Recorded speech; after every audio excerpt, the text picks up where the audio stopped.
we'll probably wait till the end for questions, but we'll hopefully have a few minutes at the end for questions. So, all right. So we'll just get started here.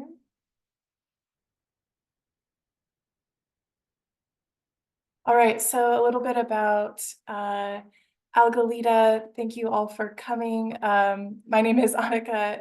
I'm the education director at Algalita, and we're a small nonprofit here in Southern California.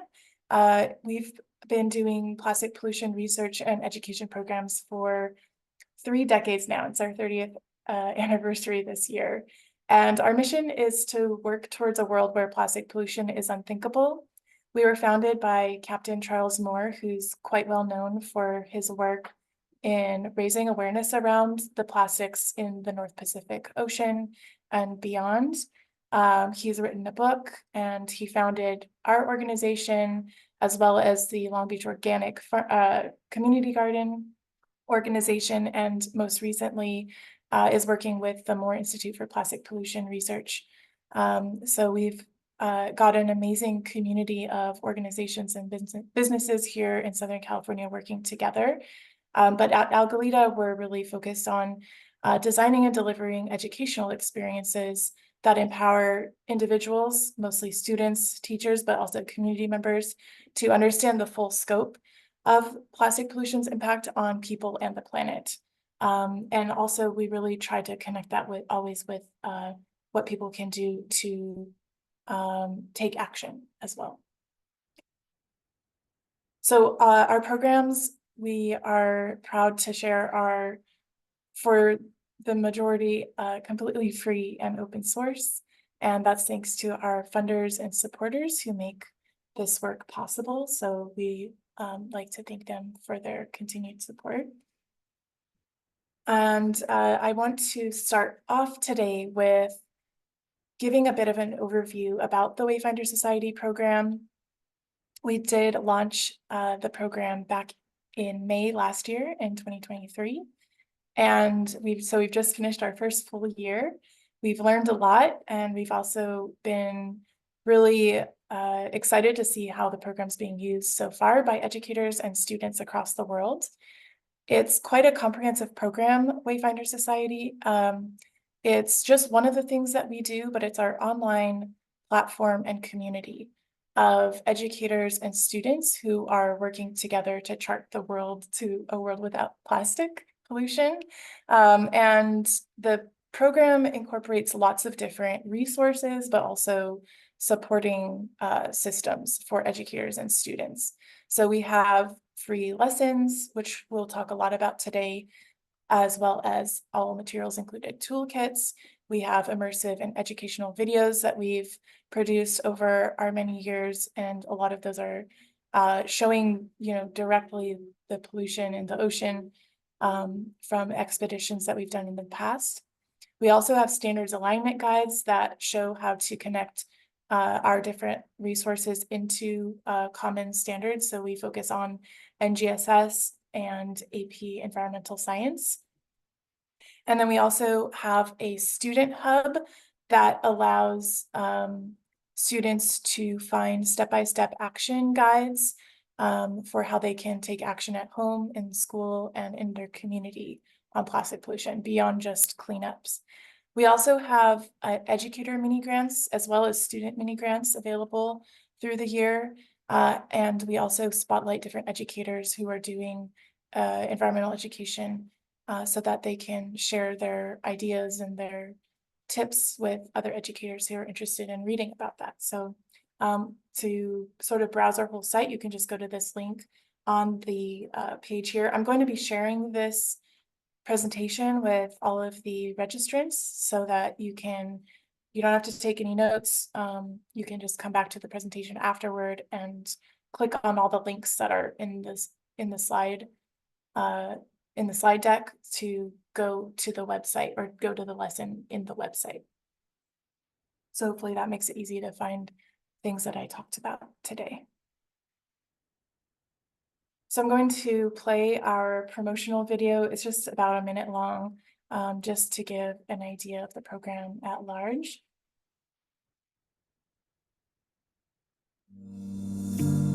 Welcome to Wayfinder Society for Environmental Education, where educators and students chart the course to a world where plastic pollution is unthinkable. Funded by several dedicated family foundations and powered by nonprofit Algalita, this free online program is an ecosystem of resources designed to empower every educator to be an environmental educator. Our standards-aligned lessons, all materials included toolkits, and educational videos facilitate effective, real-world environmental science in middle school, high school, and college classrooms. Our co-created teaching resources combine the expertise of our educator community and our movement partners. To support educators as allies within environmental movements, we provide mini-grants, strategic assistance through how-to guides, plus community connection and inspiration through events, articles, and community member spotlights. Finally, to empower your students to turn their knowledge into meaningful local change, our interactive student hub includes a growing collection of over 30 actions. Students can track and earn hours for recognition of their contributions to a better planet. Join our community at wayfindersociety.org.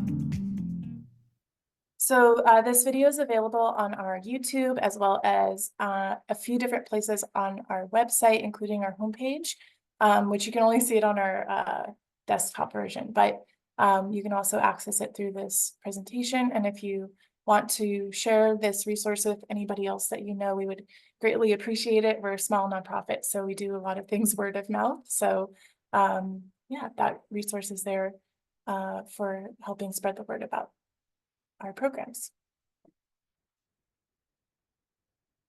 And just to recap a few things that we mentioned in the video, some things that we think set us apart are that our resources are based largely on our own research and investigations, including over 10 expeditions into the North Pacific Ocean and beyond that we've done over the last 30 years. We also really strive to help students think critically and turn their knowledge into action through our programs. We also have investigative toolkits that mimic real research being done by scientists today, which we think is really a powerful technique for helping students get into science, but also to talk about this very tangible but and very important issue. And we also make our resources free, open source, for the purpose of better accessibility and adaptability so that teachers can take our resources and make them fit seamlessly into their curriculums. And then lastly, our resources are co-created with many different organizations and educators within the plastic pollution movement, which we think gives it a lot of credibility. So our goal today is to share some examples for how to use our resources in middle school and high school classrooms. Like I've said, we've linked all of the different resources that we'll be talking about in the presentation, so you can find them again later for reference. So we just did a educator survey. We had about over 100 educators in our network respond, which was very exciting. And we were really excited to see this response, which is how much time do you have to teach about plastic pollution in a usual school year? And we were very surprised to see that over 35% of teachers responded that they have more than 3 class periods to teach about this topic, which is so exciting for us. And so the first part of this presentation, I want to talk a little bit about some ideas for how we think you can use our resources for the amount of time that you have to talk about plastic pollution in your class. So if you only have 15 minutes, we think the best resource that we have for that is to use our Plastics 101 video. And this is one that we made a long time ago, but it's still very relevant.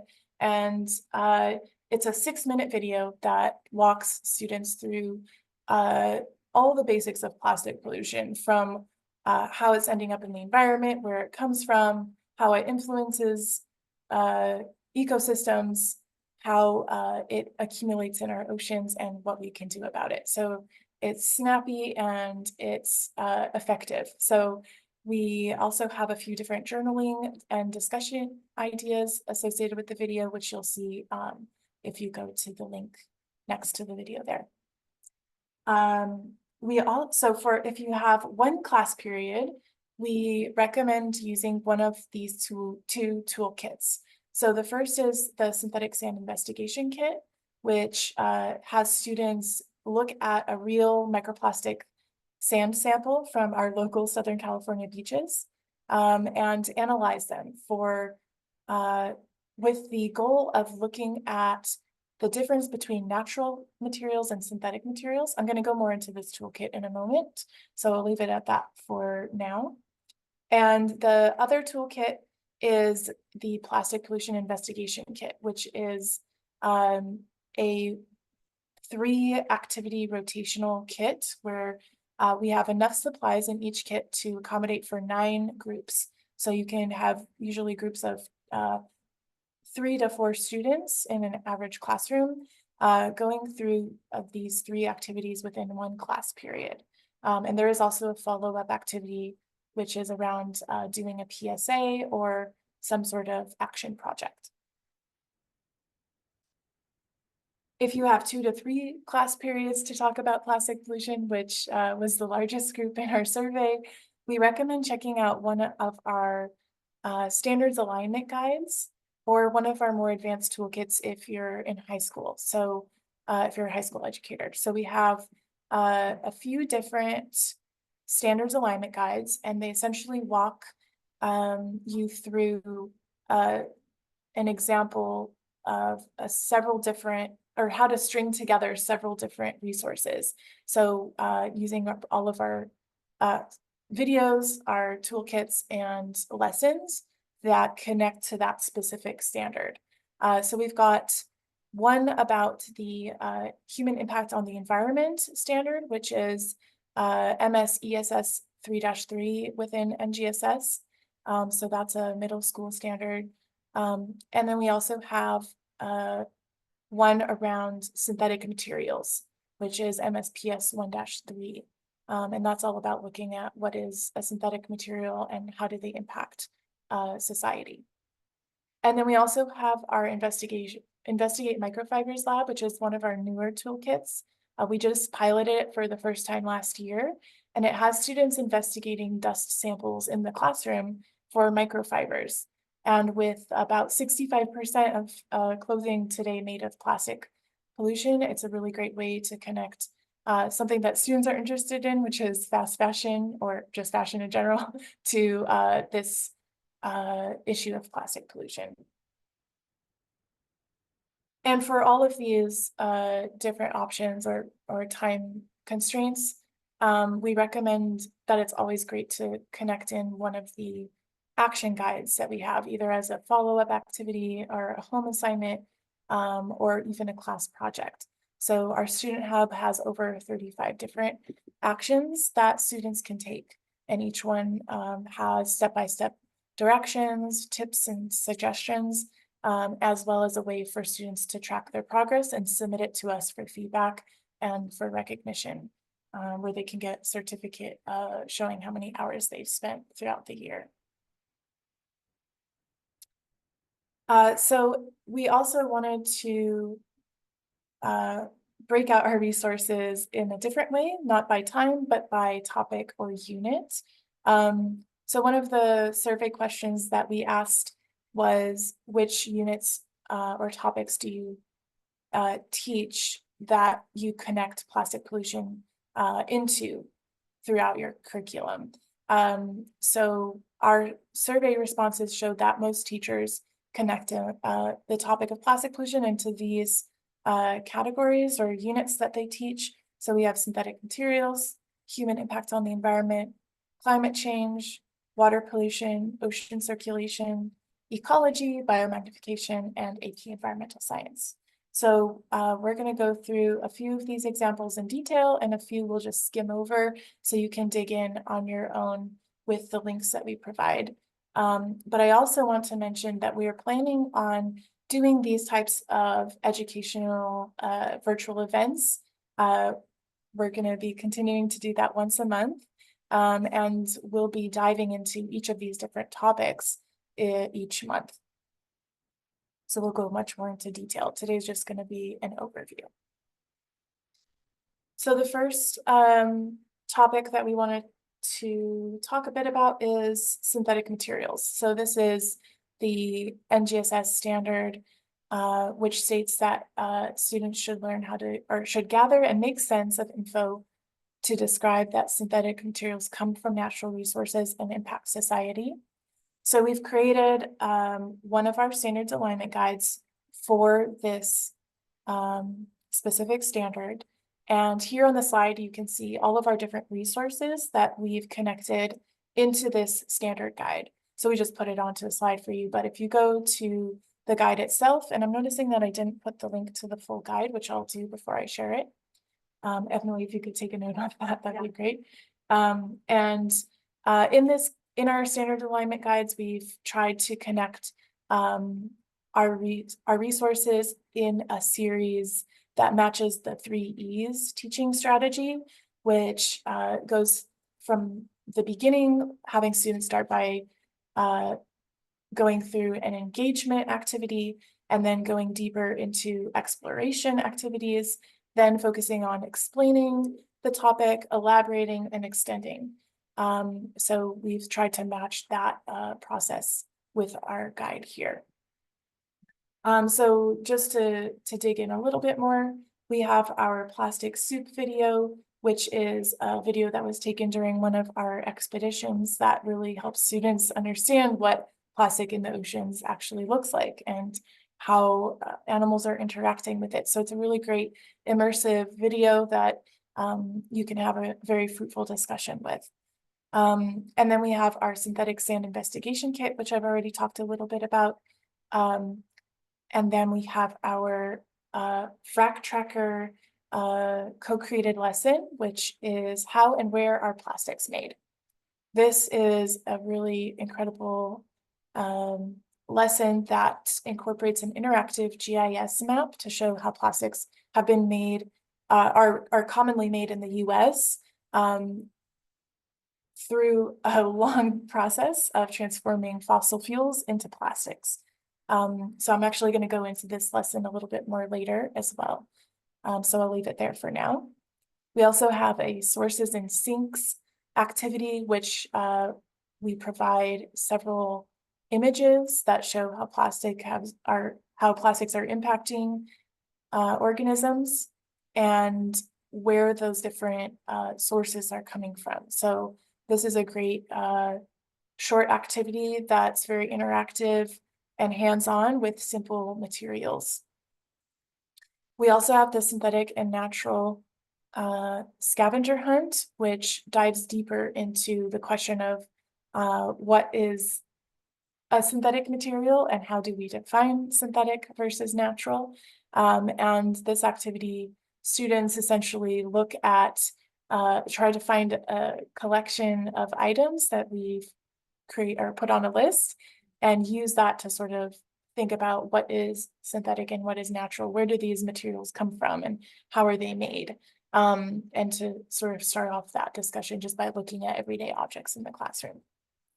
And then we also have the problem with plastics lesson, which has students essentially brainstorm and discuss the benefits and consequences of plastics in our lives. So I'll actually click on this one here so that we can, look into what the lessons look like on the website. I don't know why that one's not working. Oh, I have to press control.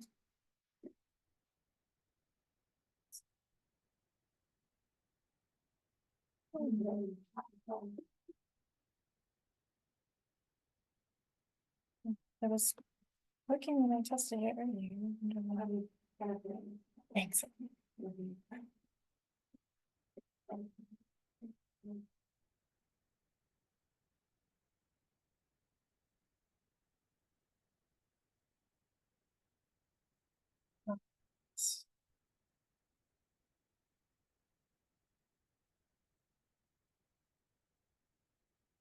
So each lesson that we've created has this very similar format. So you'll see at the top, we have an overview section where, and are you seeing this on the screen? Yes. Okay. So we have the top section here, which is highlighted in yellow. We have the objective of the lesson, as well as the appropriate grades, time needed, and teaching format. And then we'll also have the editable handouts linked here and any materials that you might need to supply on your own.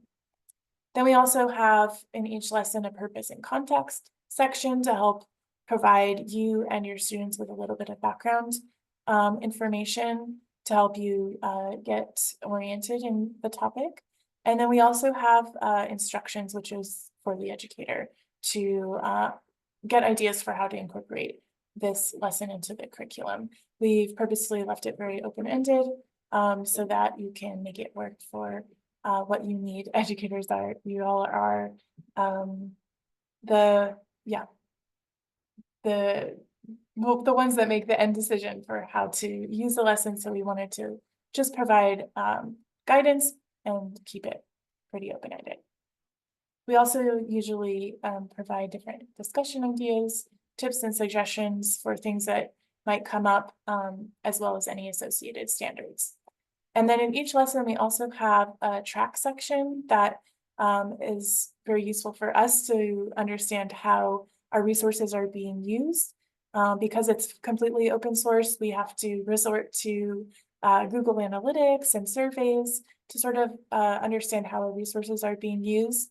So if you fill in this very short form right here, this one question form, that really can help us get a better understanding of how our resources are being used.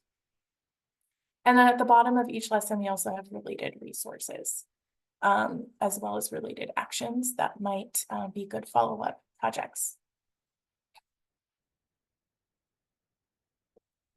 All right, so going back to the presentation, we're going to go on to the next topic. Oh, I wanted to actually go a little bit further into the synthetic sand investigation kit. We're actually having an in-person event around all about this toolkit next weekend. If anybody is local, we still have spots available for this workshop. So go ahead and sign up. It's completely free. And we'll also be providing some lunch. So what's not to love? So this toolkit is a simple introduction to plastic pollution. It's completely hands-on, so it includes 4 different sand samples that we've collected off our beaches here in Southern California.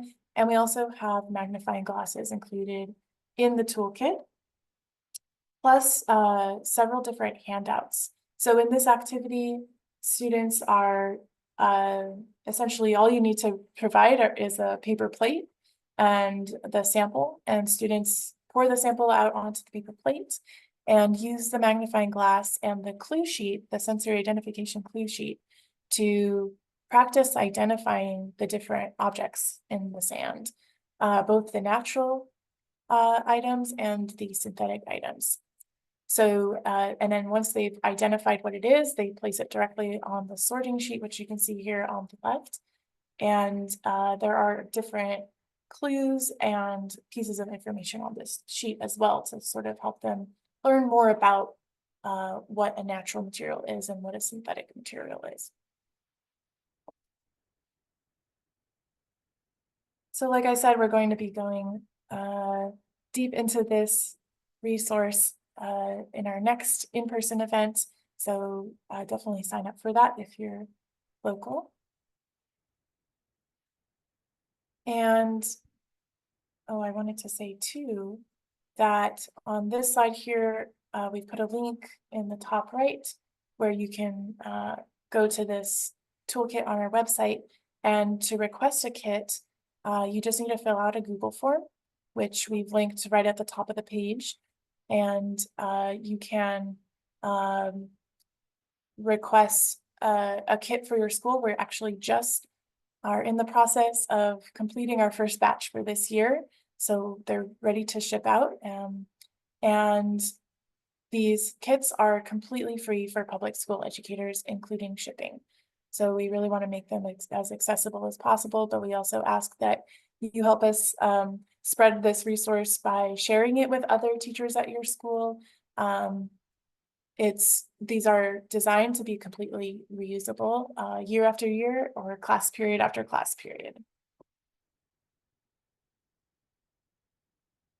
All right, so the next topic that we want to dive into is climate change. So if you're looking to teach about climate change this year, this is a great opportunity to also talk about the very related issue of plastic pollution. It's still not super common knowledge that plastics are made out of fossil fuels. Plastics are so ubiquitous in our world, and they are completely unrecognizable from their natural resource that they are created from, which happens through a long chain of chemical processes, and it's a very complex issue. And we try to help students sort of understand those connections between plastics and climate change. Both of these lessons are co-created with the incredible organization Frac Tracker Alliance. They look at mapping new developments in fracking across the US by pinpointing them on a map, monitoring pollution coming from those sites. And they created two incredible maps for us that students can use to learn more about this process and the effects that plastic production is having on our climate emissions, on our greenhouse gas emissions. So these two lessons also connect really well into the NGSS standard around synthetic materials. So definitely keep that in mind. I'm going to show one of these maps. Hopefully this link will work this time.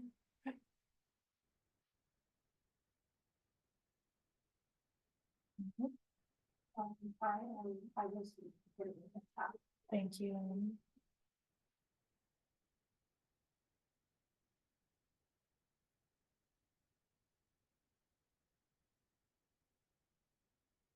All right, so this lesson, again, we have the overview here. We have the purpose and context Google Doc that you can edit and share with your class as a introductory handout.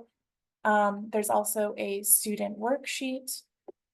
All of our editable handouts are Google Sheets or Google Docs, and they can be easily edited.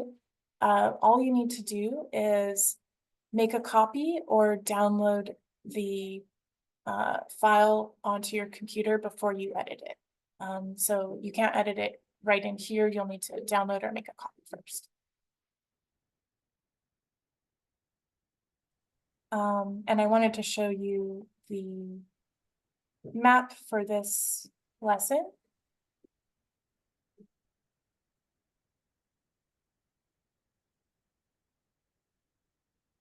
Just so you can see a little bit about how it works. So we've got this map is showing how fracking is linked to plastic production. So on the left-hand side here, we have the legend for everything that you see in the map, so you can see what's going on at each stage of the process. And as students zoom out, they can look at each component, so they can click on each of the different items in the map to learn more about what's going on at that location and in that part of the plastic production process. And this map is really incredible because it shows how connected and widespread this infrastructure is across our country.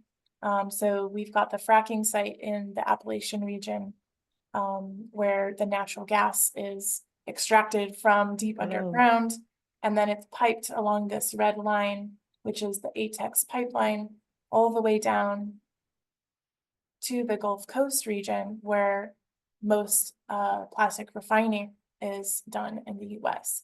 And this is an area called Cancer Alley because there is a lot of refining here and a lot of air pollution, which contributes to really high cancer rates in these communities.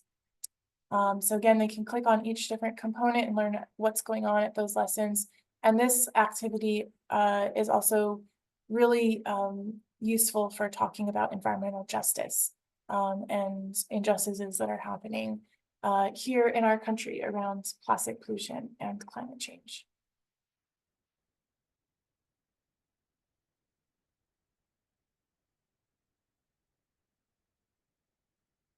All right, so we have a few other topics or units that are commonly used to incorporate the topic of plastic pollution. We have AP Environmental Science Unit 8, which is aquatic and terrestrial pollution.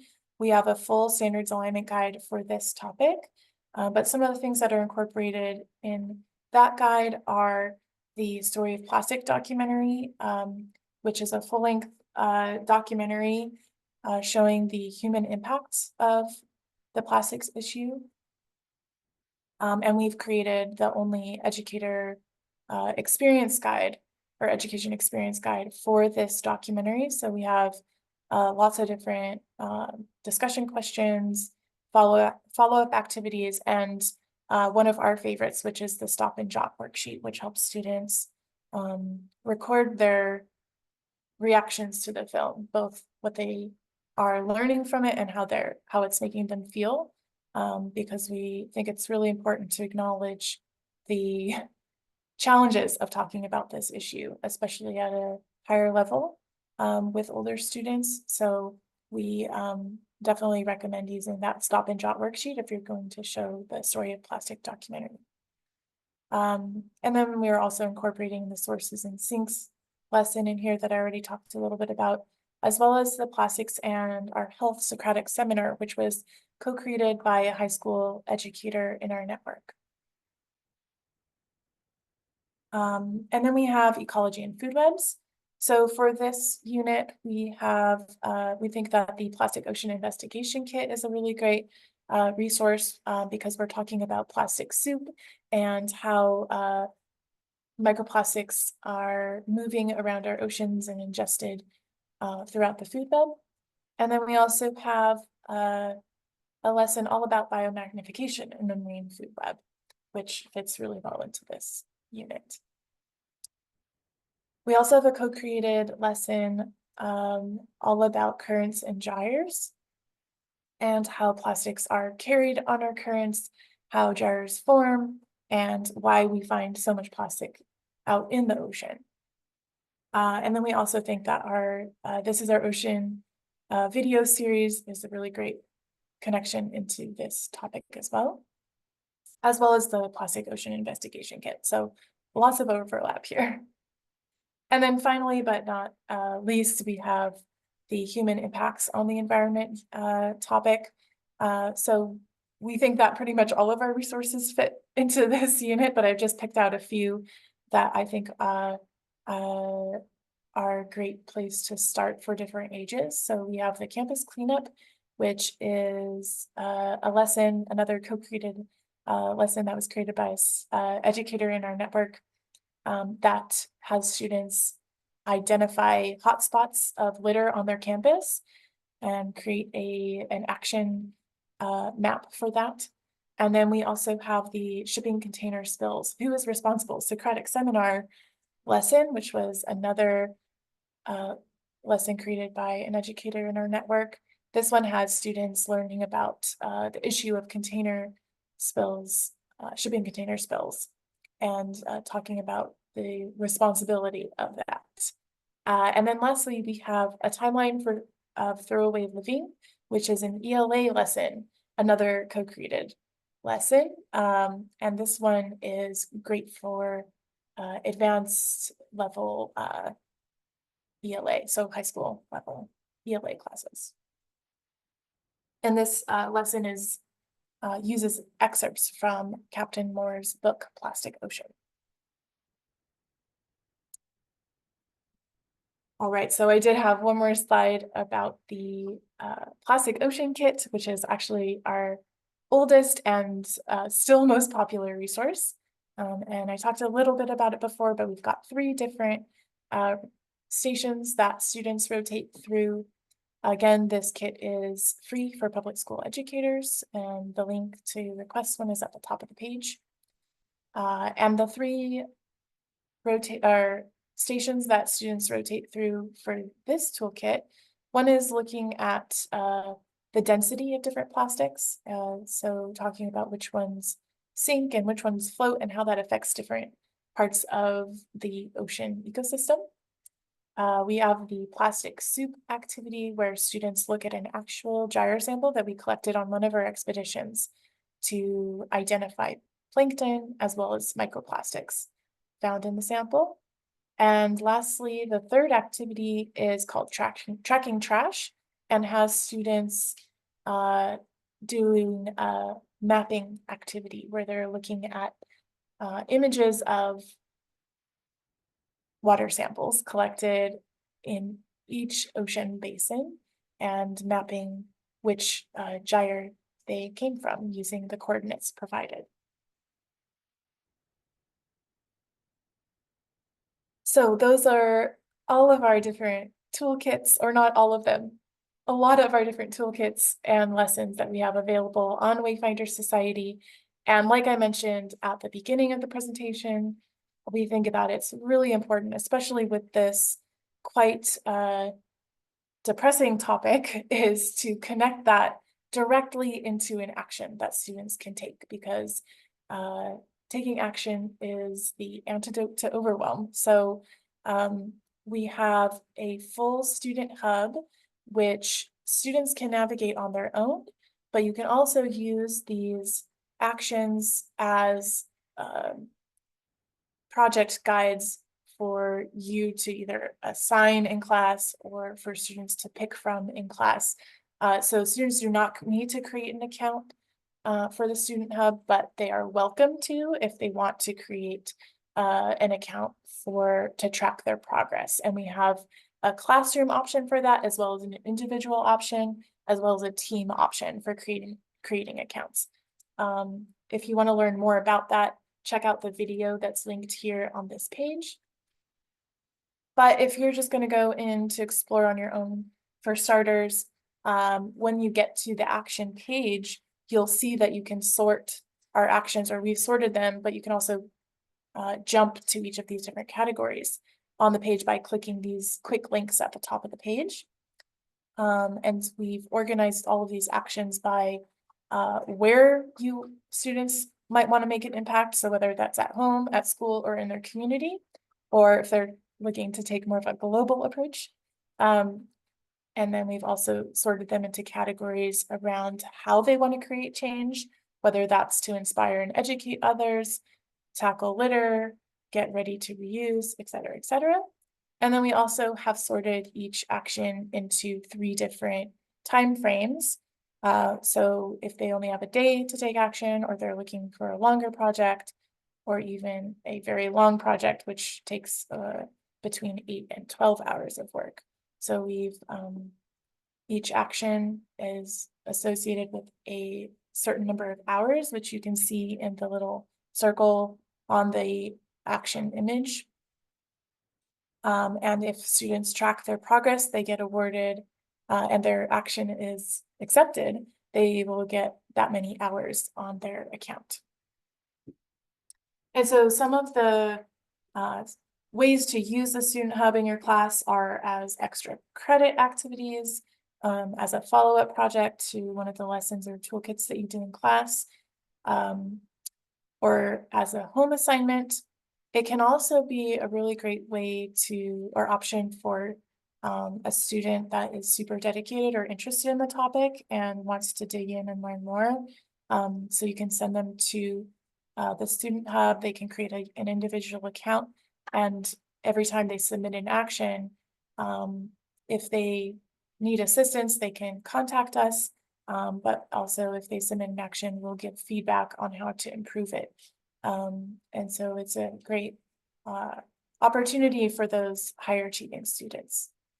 And then we also think that it's a great way to engage the green team at your school with really tangible and actionable projects that they can accomplish within a school year.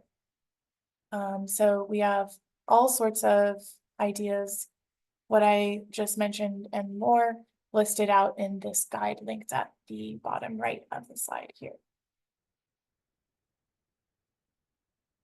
And finally, I just want to share that we have an Educator Mini-Grant program, which is an ongoing portion of Wayfinder Society. We award up to $750 every other month to a new educator doing environmental education.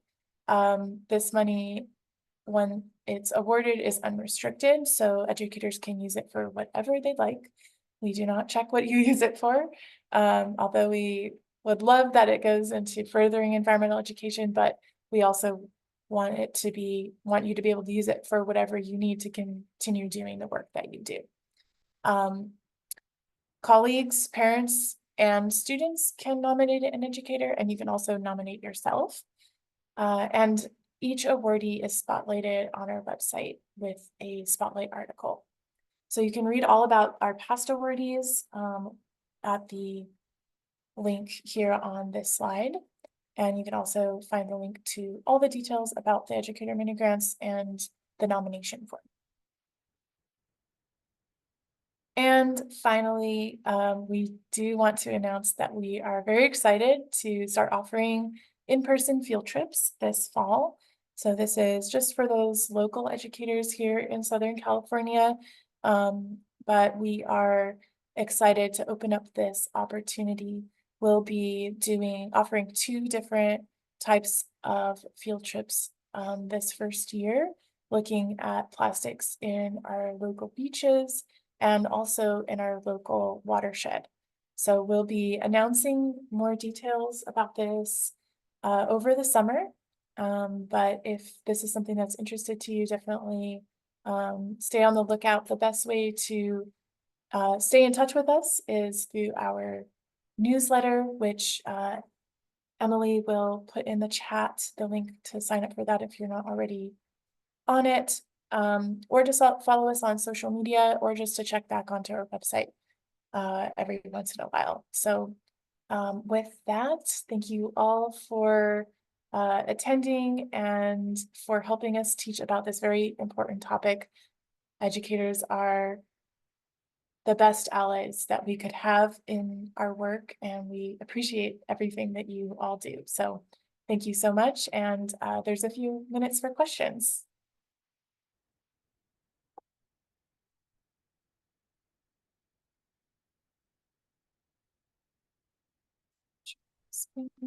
Not so much a question, but I want to say thank you for the information. And do you happen to know anybody on the East Coast? And we're in Florida, so anyone doing the same concept over here? It's I know there are people, I know there are a lot of educators that are doing similar work that have worked with us in the past. So if I can't think of anybody else to connect you with, I can connect you with another educator. Where are you again in Florida? I'm in Miami. In Miami? Okay. I think the other educator I'm thinking of specifically who's worked with us for a long time is in Orlando. Is that close by or not? About 4 hours, not too far. Okay. But I will take down your name and get back to you after I think about that a little bit more. Thank you. I appreciate it. It's coming straight to mind. But yeah, there's a lot of resources around this issue. But the toolkits are available across the US, so we can ship it over to you guys if you're interested in that. Otherwise, thank you so much for Thank you. Have a great one. Bye.